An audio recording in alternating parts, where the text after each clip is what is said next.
السلام علیکم، welcome back to my channel. ہر انسان بچپن سے سنتا آ رہا ہے کہ ماں کے پیروں تلے جنت اور ہمارے قرآن میں بھی یہی بتایا گیا ہے۔ کیا قرآن میں باپ کے متعلق کچھ نہیں بتایا گیا؟ ہم عورتیں اپنے تابع کرنے کے لیے اپنی اولاد کو بس یہی بتا رہے ہوتے ہیں کہ ماں کے پیروں تلے جنت ہے۔ ہمارے دین میں جہاں ماں کی بہت اہمیت ہے وہاں باپ کا درجہ بھی بہت اوپر ہے۔ جنت اگر ماں کے پیروں تلے ہے تو باپ باب الجنت ہے، یعنی جنت کا دروازہ۔ کہتے ہیں نا کہ ماں کی دعا اور باپ کی بد دعا کبھی رائے گا نہیں جاتی۔ ماں کا درجہ باپ کے درجے سے 3 گنا زیادہ ہے۔ اس کا مطلب یہ نہیں ہے کہ ہم اپنے بچوں کو صرف ماں کی اہمیت ہی بتاتے رہیں اور باپ سارا دن محنت کر کے بھی اپنی کوئی عزت نہ کروا سکے۔ ہمیں اگر جنت حاصل کرنی ہے تو جنت میں جانے کے لیے دروازہ بھی ہمارے پاس ہونا چاہیے۔ جب ہمارے پاس جنت ہوگی اور دروازہ نہیں ہوگا تو ہم جنت میں کیسے جائیں گے؟ میں ایز اے ماں اپنے بچوں کو سمجھاتی ہوں کہ بیٹا تم لوگوں کی خواہشات تمہارے بابا کے بغیر میں پوری نہیں کر سکتی، کیونکہ میں تو گھر میں ہوتی ہوں، سارا دن تمہارے بابا محنت کر کے کما کے لاتے ہیں، تو ان کے دیے ہوئے روپوں سے میں تم لوگوں کی ہر خواہش اللہ کے حکم سے پوری کرتی ہوں۔ تمہارے بابا تم لوگوں کے لیے صبح جاتے ہیں اور رات کو آتے ہیں، جب وہ آتے ہیں تو ان کو پانی دیا کرو، ان کو کھانے کا پوچھا کرو، ان کے پاس بیٹھا کرو، لیکن ایسا بہت شاذ و نادر گھروں میں ہوتا ہے۔ ہم عورتیں کیا کرتی ہیں، ہر بات میں نے یہ کیا، میں نے وہ کیا، اور پھر بچے بھی اس بات پر پکے ہو جاتے ہیں کہ ہماری ماں نے یہ کیا، ہماری ماں نے وہ کیا، لیکن ان سب کے پیچھے باپ کی محنت، باپ کی مشقت کسی کو نظر نہیں آتی۔ اپنی اہمیت کے ساتھ ساتھ بچوں کے سامنے ان کے فادر کی اہمیت بھی بتائیں۔ ہمارے دین میں عورت کا کام گھر سنبھالنا اور اپنے بچوں کی اچھی پرورش کرنا ہے اور مرد کا کام کمانا ہے، لیکن آج تو مرد کے ساتھ ساتھ عورت بھی کمانے میں مصروف ہے، تو بچوں کی پرورش کون کرے گا، گھر کون سنبھالے گا؟ ہمیں اس بارے میں سوچنا چاہیے۔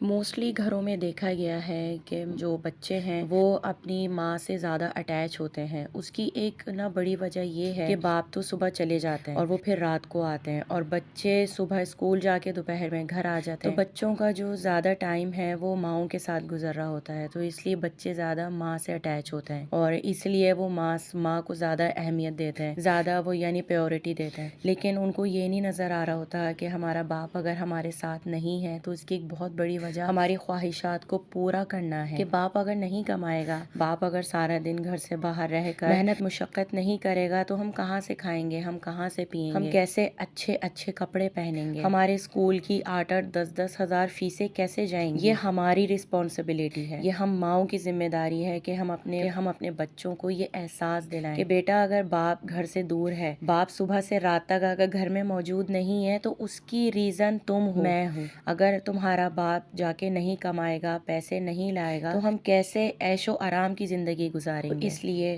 اپنے ساتھ اپنے بچوں کو باپ کی اہمیت کا بھی احساس دلائیں۔ ہم بھی کسی کی اولاد ہیں، ہم مائیں بھی ہم جو ہیں کسی کی اولاد ہیں، ہمارے بھی ماں باپ ہیں۔ آج اس چھوٹے سے لیکچر میں نے کوشش کی ہے کہ آپ کو ایک اچھی بات بتا سکوں، سمجھا سکوں، کیونکہ ظاہر سی بات ہے یہ ہم آپس میں ہم سب کی ذمہ داری ہے، کیونکہ کوئی بھی انسان مکمل نہیں ہے، کسی نہ کسی انسان میں کوئی نہ کوئی کمی ضرور ہے، تو ہمیں ایک دوسرے کو اچھی باتیں بتانی چاہیے، سمجھانی چاہیے، تاکہ ہم اپنی اصلاح کر سکیں۔ تو امید کرتی ہوں کہ آپ کو میرا آج کا لیکچر اچھا لگا ہوگا، پسند آیا ہوگا، اور آپ لوگ بھی اس بات کو سمجھیں گے کہ ہم ماؤں کو اپنی اہمیت کے ساتھ اپنے بچوں کے فادر کی اہمیت بھی بتانی چاہیے۔ اپروکسیمیٹلی میرے پاس 1.5 لیٹر کے قریب ملائی تھی، جس میں سے 3 پاؤ کے قریب لگ بھگ جو ہے نا دیسی گھی نکلا ہے۔ جو جار میں نے دکھایا ہے ویڈیو میں وہ تقریباً 1 کلو کا ہے، اس میں 1 کلو گھی آتا ہے اور تقریباً 3 پاؤ کے قریب اس میں دیسی گھی آیا ہے۔ نیوٹری فیکٹر سے میں نے پارسل منگوایا تھا آن لائن، بچوں کا انہوں نے نیا سپلیمنٹ نکالا ہے، کیلشیم پلس وٹامن D3، تو یہ میں نے اپنے دونوں بیٹوں کے لیے منگوایا ہے۔ میں نے سوچا کہ آپ لوگوں کے ساتھ بھی میں شیئر کرتی ہوں، اگر آپ لوگ بھی منگوانا چاہیں۔ بہت اچھی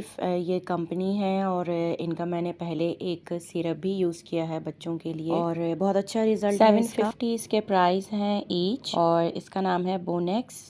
ونٹر ویکیشن اسٹارٹ ہو چکے ہیں اور آج میں گئی تھی بچوں کا ریزلٹ لینے کے لیے۔ میرے تینوں فرسٹ ٹرم ایگزام ابھی ہوئے تھے، جب میری فیملی میں شادیاں چل رہی تھیں اس دوران میرے بچوں کے ایگزامز بھی ہو رہے تھے، اور آج میں ان کا ریزلٹ لے کر آئی ہوں۔ ماشاءاللہ تینوں بچے میرے بہت اچھی پرسنٹیج کے ساتھ پاس ہوئے ہیں۔ میں صفائی کر رہی تھی تو کبڈ کے اوپر دیکھا میں نے کاڑ کباڑ اور کچرا بہت زیادہ